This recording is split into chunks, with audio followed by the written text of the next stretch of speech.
What's up, guys? Joe Clem 15 coming back at you. After another long layoff, I apologize. I said I wouldn't do that, but I feel more inspired to make videos, being that the biggest fight of our generation is upon us. And I guess I'll start things off by giving you my prediction of the Floyd Mayweather and Manny Pacquiao fight. Um, I Lately I just haven't wanted to make prediction videos, and especially this one because I feel like a lot of it is redundant. A lot of the arguments that I have already been said by people on YouTube who probably explain it a lot better than I do. But with that being said, I think there are certain things I can offer when it comes to making the argument. First and foremost, I pick Mayweather to win by TKO in this fight. I'll go over some of the things that a lot of people have already brought up. You'll already hear about when it comes to these contrasting styles. Pacquiao is seen to be vulnerable to slick fighters or counter punches for that matter due to his struggles with Marquez. And then beyond that, you're in there with a better counter puncher than Marquez, who's more athletically gifted, which is, to me, is a valid point. If there's a style that a fighter has trouble with, another fighter that emulates that style, they logically should have trouble with that style as well. And so that is a point. That is a valid point. I think that does contribute to Floyd winning this fight. One thing that I feel like doesn't get really talked about when it comes to this stylistic advantage for Mayweather in this fight, I guess the theme would be distance. I don't think this fight will go the distance because I don't think Manny can find the distance. Mayweather is a technician at its finest, and what I mean by that is every single style has its flaws. But as being a technician, typically technicians start off slow and they win latter halves of fights. B-Hop is the epitome of this, and that's why sometimes he might have to come from behind and he falls short of that, and that's kind of the flaw of a technician.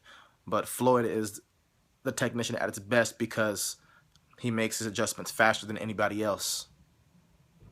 On top of that, technicians mostly rely on fundamentals as opposed to athletic gifts.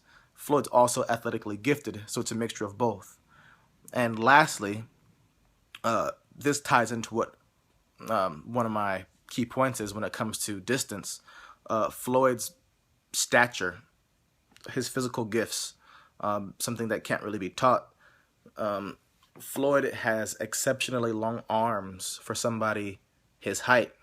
I mean, he's 5'8", which is a good height for a welterweight, but if you notice, he has longer arms than like somebody who's 5'9", 5'10", like when he fought Oscar and stuff like that. So Mayweather has these long arms, again, longer than Mosley, who's taller than him. He might have, the longest arms, the longest reach in his division, and yet he's able to throw short punches on the inside. That's a very rare ability to have. One fighter that really sticks out to me that has that gift is Salvador Sanchez. He was a rangy fighter who could throw powerful shots inside. He wasn't really an inside fighter, but if he put himself on the ropes, he would feel very comfortable there, and he could throw short punches. When it comes to this fight, I do not think that Pacquiao is a better inside fighter than Floyd, and I don't think he can beat Floyd from the outside because he's shorter and he's giving up 5-inch arm length advantage. So this puts a limitation on what Pacquiao can do.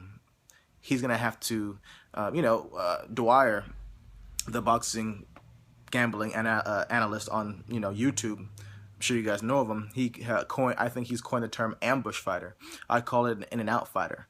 Pacquiao is gonna be a fighter who tries to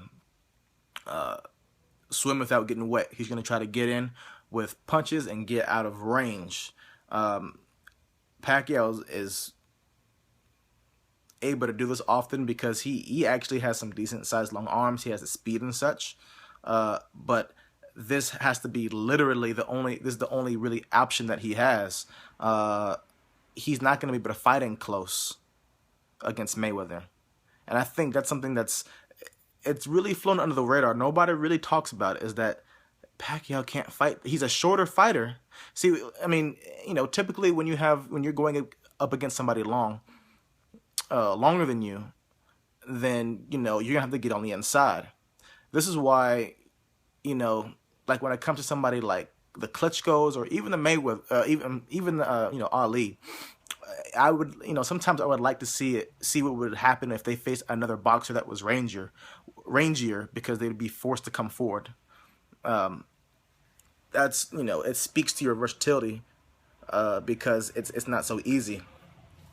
In this situation, Mayweather is typically longer, so he's looking for the smaller opponent to come forward to get on the inside, and he's trying to prevent that. But in this fight, he doesn't have to prevent that. This is the first time I feel like, if I don't know what the ring size is that was demanded for this fight, but I feel like if it were a bigger ring, it would work out in Pacquiao's favor as opposed to Floyd's. They probably did something standard. It may not have mattered for them, but it's just funny to me, because I think that if this was part of the demands, if I was advising Mayweather, I would advise for him to have a smaller ring, because if this fight takes place in close quarters, Pacquiao's not an inside fighter, and I think that's going to be a major part in this fight. The fact that Pacquiao cannot stay at range because he has to face Floyd's jab, which is not great, but it's very, very good. He's going to have to whether that's the jab to the body or the head, Floyd gets full extension on shots. He keeps you at the end of his punches. So there's no way that Pacquiao can fight in no man's land. He's not going to outbox Mayweather. Keep in mind, Pacquiao likes to have room. He needs room. He needs to be in the center of the ring. These two fighters both prefer to be in the center of the ring. I've never seen Mayweather struggle in the middle of the ring. When it comes down to, and people, you can have whatever kind of opinions you have about Floyd's questionable wins and what have you, but I think undoubtedly his most competitive and close fights have been against Castillo. Even though he clearly beat De La Hoya, it was still highly competitive and a good game plan. De La Hoya and Maidana. And the common theme with all of those fights is that these bigger men, they were bigger, much heavier, and Floyd spent a large portion of the fight on the ropes, enough to where these fighters did well when it came to effective aggression and controlling the pace of the fight, because the ring generalship was in their favor, as they had Floyd where they wanted him. When it comes to clean shots, I'd still would have given Floyd the edge, but when it comes to the criteria, there's other things involved. And from what I see, that is the common theme when it comes to finding that blueprint to beat Mayweather. It's never been somebody who flourishes in the center of the ring. It's been fighters that have put him on the ropes, limited his offensive output, and made the argument that they had the ring generalship and effective aggression.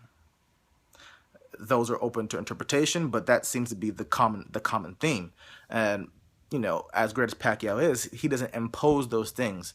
Pacquiao doesn't use he doesn't physically impose his will on you to where he's putting you on the ropes and beating you down and going to the body. He's not that kind of fighter. He needs room to do his work, to go in and out, or to ambush. So essentially, if you're picking Pacquiao to win this fight, you're saying that he's going to have to outbox him, and wear him down and knock him out in the fight. And I just don't see that happening. Quite the opposite. I feel like Floyd can win this fight in a variety of ways, which makes it easier for a counterpuncher or a technician to make his adjustments. He can outbox Pacquiao, and I think he can also walk him down. Because Mayweather is cautious, I think that he will, fight a little bit more passively, maybe the first 2 rounds, but after a while, he's going to stay in the pocket knowing that he's at a comfortable range from the inside and the outside, and do his thing, man. He's gonna jab to the body. He's gonna, I mean, every punch that he throws, you know, it's funny how power works, because when people measure power, they measure this person's best punch versus that person's best punch, and whichever one of those punches are more powerful, that person is the more powerful. To me, when I look at it, I look at how much power does each person have when it comes to all their punches.